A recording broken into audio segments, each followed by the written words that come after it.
Yes, I was hoping to find out about some clubs I could join. Well, all the club stands are here in this hall. What were you interested in? Not sure. I wanted to do something where I could meet people.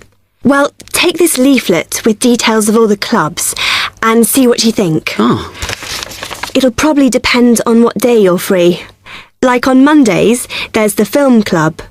Then on Tuesdays, you've got the climbing club. That's really good. I'm in that. Then on Wednesdays, you've got chess, if you want something a bit more intellectual. But you should look through carefully because all the clubs run extra activities as well as their normal meetings. Oh yes, I see. So it looks like the film club has discussions after the films. I'd quite like to go to those. Then climbing. Goodness. It says here that the university has its own climbing wall. That's impressive. And they go on weekend trips. Cool. And it says the chess club normally just does games with whoever turns up, but it also runs competitions sometimes. But I bet you've got to be pretty good to do that. Yes, I think so. And how many people are in the clubs? Are they all really full? Well, obviously they're all different. So, for example, the film club has just increased its membership from 85 to 125. But I think they're hoping to extend it to 150. The climbing club's quite small, 40 people. And the chess club is fairly healthy at 55. Right. Okay. So who do I see if I want to join these clubs? Well, if you go round the stands and speak to the people there, for the film club, that's the events organiser. For climbing, you'll need the club secretary, and the chess club is organised by one of the maths tutors. OK? Yep.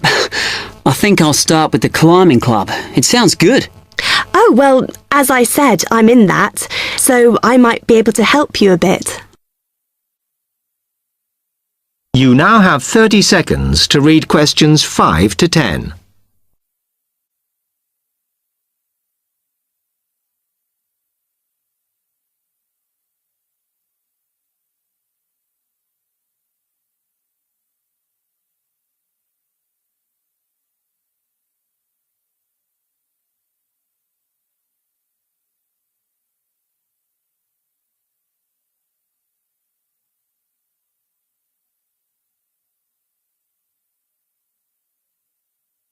Now listen carefully and answer questions 5 to 10.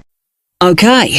It says in the leaflet that they get together twice a month. Is that right? Yes. Oh, you must join. It's really good fun. We go away quite a bit to North Wales, and every year we have a special excursion, usually to France, which is where we're going this year in the spring. The weather's too unpredictable in the autumn. Wow, that sounds good. But it must cost a lot. Yeah, but we try and save up for it through subscriptions. So rather than having a huge sum to pay in the month we go, we collect those weekly, so it spreads it out. Good idea. I think I'll definitely join. There are quite good benefits you get from joining. I mean, you need that, don't you? And the university clubs normally try and do deals with local businesses, so it's really worth joining. Like in the climbing club, they've got a special arrangement with one of the shops in town. So if you show your card, you can get money off equipment.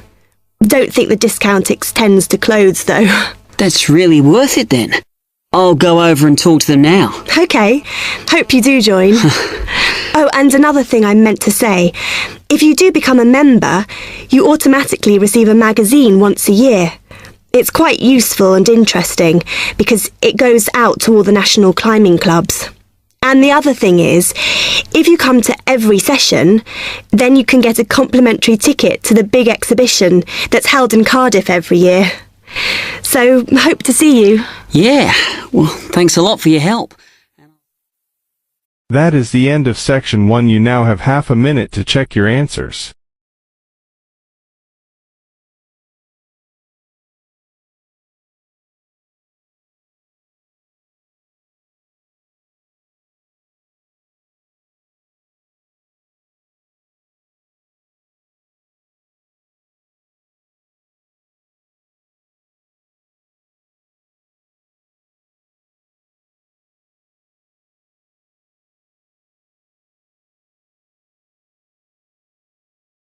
Section 2. You will hear a library assistant talking about the library she works in. You now have 30 seconds to read questions 11 to 15.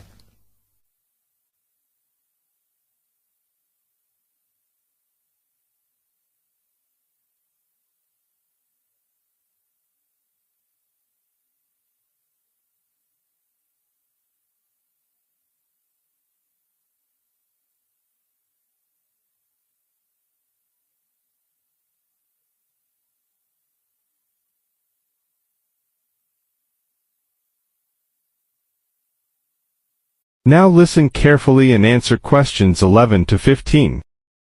Hi, can I help you? Yes. I wanted to join the library. Okay.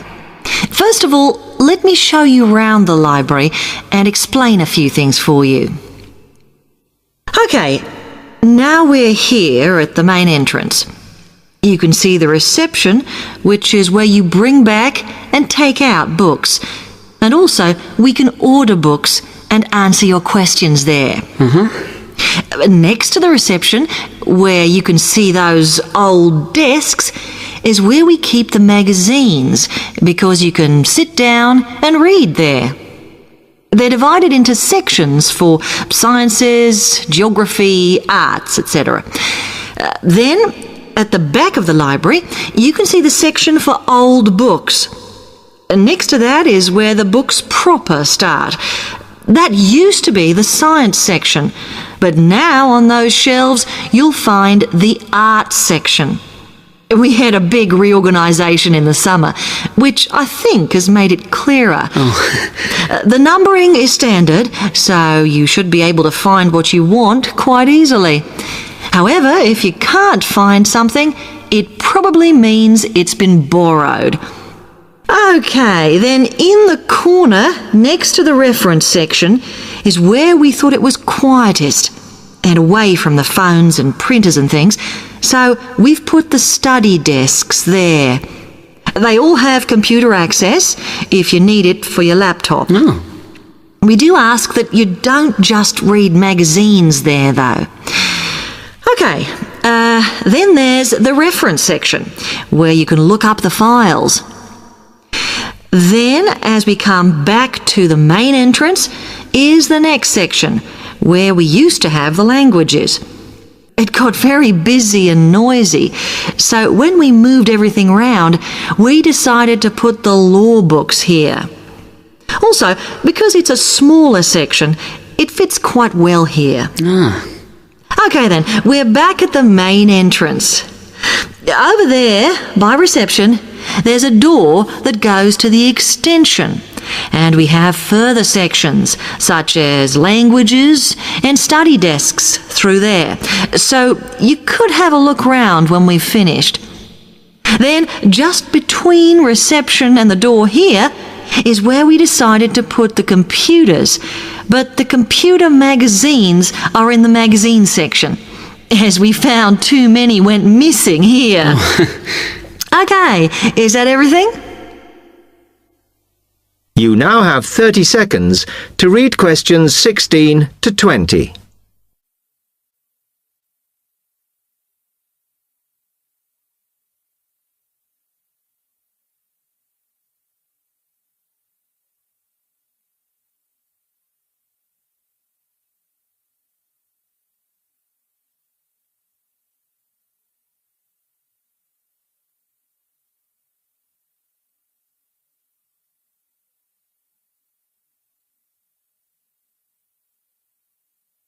Now listen carefully and answer questions 16 to 20. That's great, thanks. Can you just tell me a bit about borrowing and the rules and whatever? Of course. Over the last 2 months, we've been introducing a new system for this, and you can now take books out for 6 weeks. That's generally enough for most people. We usually get books back within 30 days. Of course, you may decide to renew the period. You used to have to come in to get the book stamped because we don't like doing it over the phone, as there's no record of it. But now you can do all that via email. Oh. If you do forget to renew, then we do make a charge, I'm afraid. That helps our costs, of course, but we do insist on it. The good news is that there is only one charge. I know some libraries charge £1 for 1 week and then it goes up with each week it's late. We ask for £1.50 as we think that's high enough to stop people being overdue. The other thing you may want to know is what you do about books that are not on the shelves. We do have a system for reserving them.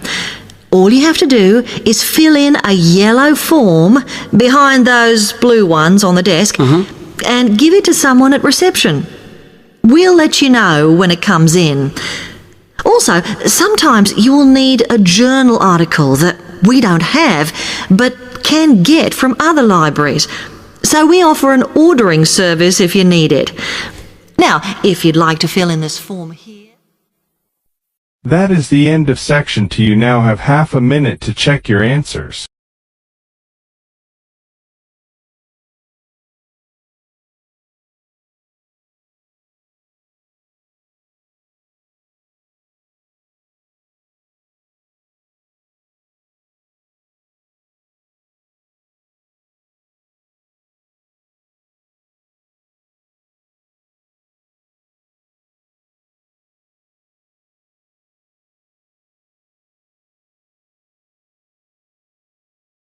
Section 3. You'll hear a tutor and a student discussing transport. First, you have some time to look at questions 21 to 25.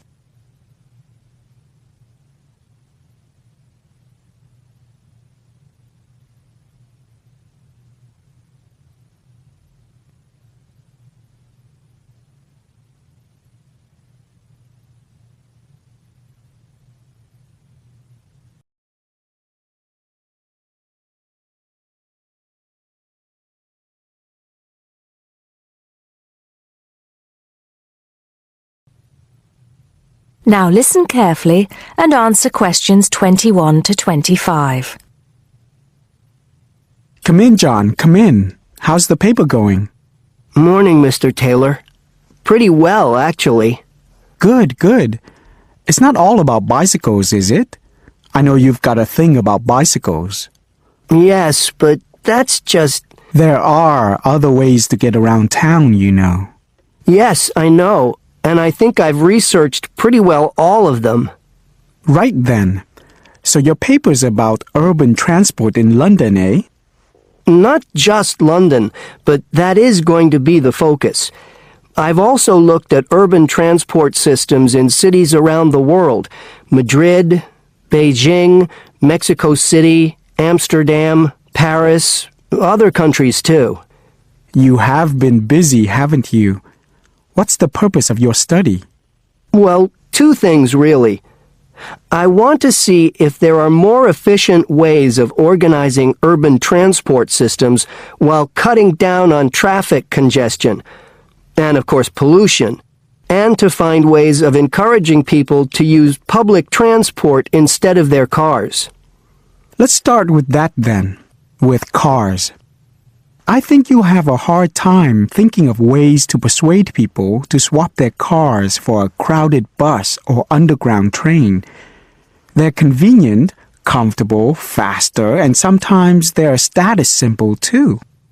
Okay, I agree that cars will probably always be the most popular means of transport, but there are ways to cut down the number of people who bring their cars into the city. It's a problem that affects every big city, and several methods have been tried. I know. As I've found to my cost. When I go into London, which I do 2 or 3 times a week, I have to pay £5 to get into the city centre. Has your research thrown up any more places where they do this? Oh, yes. Apart from London, there's Oslo, Stockholm, Singapore. Now, there, in Singapore, they've got it really organized.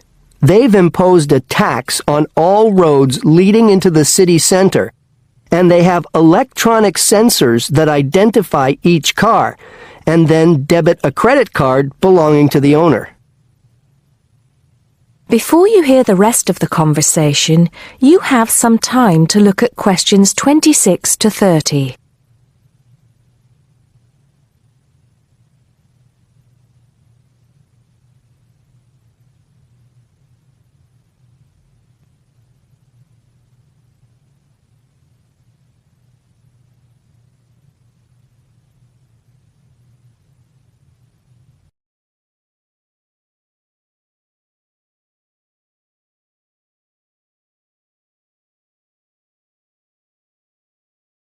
Now listen and answer questions 26 to 30. And other cities, instead of charging motorists to come into the city center, have tried other measures. Such as? Well, in Athens, cars are only allowed to go into the city center on alternate days, depending on their license plate number. In Bogota and some other Latin American cities, such as Quito and Sao Paulo, they've developed what is called a BRT system. A what? A BRT system, a bus rapid transit system. People leave their cars outside the city and take buses, which have special express lanes into and through the city. It's been so successful that they're trying it out in Mexico City, Beijing, Seoul, and Taipei. And other cities are pedestrianizing more and more areas of the city center. I see. How have these measures affected traffic congestion and pollution levels? In most cases, it has led to a reduction in the number of cars entering the city center. Certainly in Singapore, where it's now much easier to move around the city and the air is much cleaner than most other cities in that part of the world. London, too, I believe. I can give some facts and figures if you like. Please do. In the first year after the tax was introduced, the number of people using buses to get to the city center rose by 38%. Really? 38%? Incredible. Yes, and the number of cars entering central London dropped by about 18%. There's more. The number of people using bicycles and mopeds went up 17%. I knew we'd get to bicycles at some point. Well, yes. In the city, the bicycle has a lot going for it. You can avoid traffic jams, there are no parking problems, they don't pollute, they're cheap to run, and they don't cost very much. Oh, and here's another fact for you. You can fit 20 bicycles in the space needed to park one car. Well, I never. But I can't see it catching on. Besides, we seem to be getting off the point. Not at all.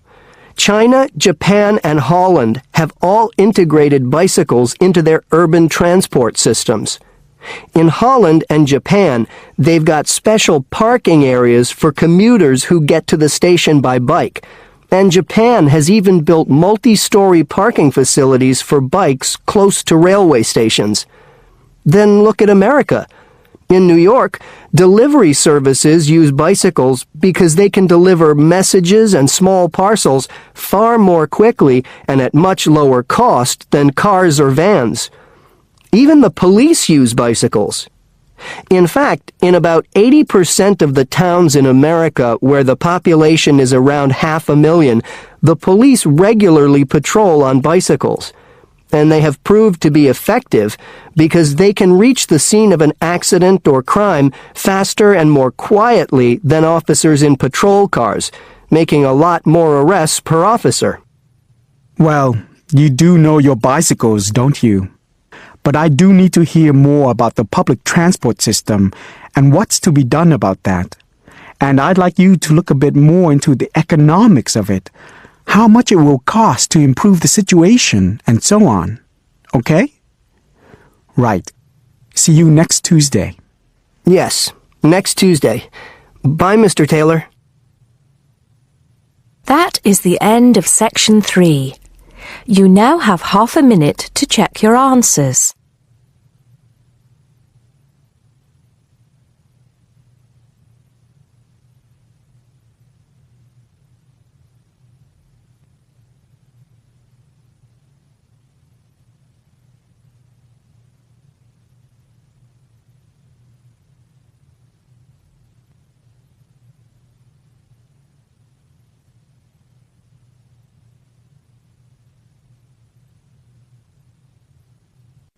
Now turn to Section 4.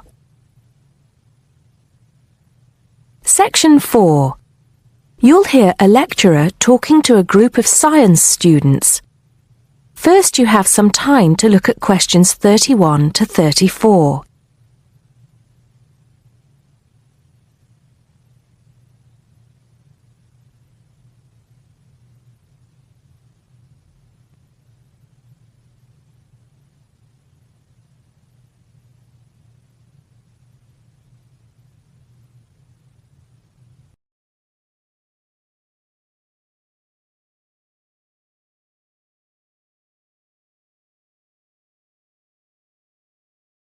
Now listen carefully and answer questions 31 to 34. Good morning, ladies and gentlemen, and welcome to the science faculty. As you may know, my field of study is neurobiology, so you may be wondering what I have to say to those of you who are studying physics or chemistry or geology, even those of you who intend to become doctors. In fact, what I have to say is aimed especially at those who wish to enter the medical profession, though the main point applies to all of you. And what is my main point? Basically, it is that you shouldn't get stuck in too narrow a specialization. What I mean is, too often doctors and scientists become experts on one small aspect of their subject and neglect the rest. Perhaps you have heard the joke about a doctor being introduced to another doctor as an expert on the nose. "Oh yes," said the other doctor. "Which nostril?" I know that more and more it is necessary to specialize, because when you finish your studies, you have to find a place in the job market. But I do believe that it is damaging both to you personally and to the profession. You may be surprised to know how many physicians in the past were men of wide culture. Many were interested in the humanities, from the arts to literature to philosophy. A surprising number of them, from Rabelais to William Carlos Williams, became poets, novelists, and playwrights. Men of science have written clearly and intelligently about society, psychology, and politics. This tradition is not dead. Today, such eminent scientists as Stephen Jay Gould, Jared Diamond, and Richard Dawkins are well known as popularizers of science while maintaining high standards. But more of them in a minute. I'm not saying that while you are studying anatomy, you should sign up for a course in English literature, but reading a few works of fiction in your own time will show you the human mind, just as your anatomy classes show you the human body. Science faculties and medical schools, it seems to me, now largely ignore this human dimension. Furthermore, the study of medicine, and psychology for that matter, is largely about what has gone wrong with the body and the mind. That is, it mostly deals with the abnormal. Before you hear the rest of the talk, you have some time to look at questions 35 to 40.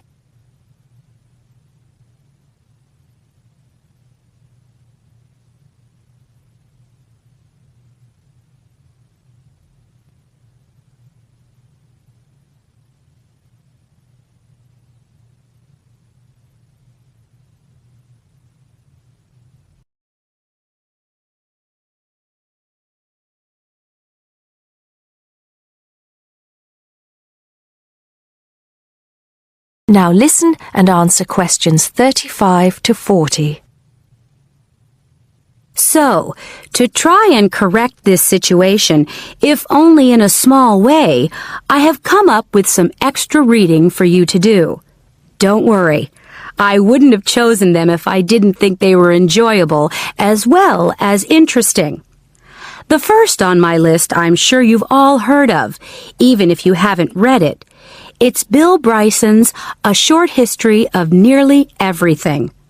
Now, don't turn your noses up at it just because it's now officially a school book and is written to entertain as well as inform. In fact, I've found it a very good bedside book. Next come a couple of the writers I mentioned earlier. Any collection of essays by Stephen Jay Gould is worth reading. He writes clearly in a language non-scientists can easily understand. In fact, a lot of his essays are responses to questions about science from the general public. He's also entertaining on the subject of baseball. Perhaps you should start with Gould's Wonderful Life. He writes brilliantly about natural history and shows how much imagination and excitement there is in scientific discovery. Then there's Jared Diamond's The Rise and Fall of the Third Chimpanzee, which shows us how close we are to the apes and forces us to look at some of the darker aspects of human nature. After reading it, you won't forget your animal ancestry. But don't let that put you off. It's very readable. You're probably saying to yourselves, just a minute, these are all science books. What about the fiction? I'll come to those in a later lecture. At the moment, I'm just trying to get you to read away from your chosen field of study. However, I will recommend one work of fiction now, though it might come as a bit of a surprise. If it does, it means you haven't read it. The book is The Water Babies by Charles Kingsley. I can see I have surprised you. Well, it is in fact the first fictional response to Charles Darwin's On the Origin of Species. Yes, it is a children's book, but full of surreal fantasy and wit. The fifth book on the list is a biography, The Emperor of Scent by Chandler Burr. To my mind, it's not particularly well written, but it is a fascinating story. It is about Luca Turin, a biophysicist who becomes an expert on perfume, and about how he missed getting the Nobel Prize. If any of you are thinking of a career in scientific research, this book might make you think again. It's a very tough dog-eat-dog business, which brings us to the book that inspired Kingsley's Water Babies, that classic of the genre, Charles Darwin's On the Origin of Species. If you haven't read it already, perhaps you shouldn't be here. If you have, it won't hurt to read it again. Or if you prefer, read his The Voyage of the Beagle, which, as well as being of interest to any natural historian or anyone interested in scientific method, also makes a great travel book. Well, I think that's enough to be going on with, and I can see that it's time to finish up. So please bear in mind, throughout whatever course you are studying, not to neglect other aspects of your wider, non-academic education. Thank you. That is the end of section 4. You now have half a minute to check your answers.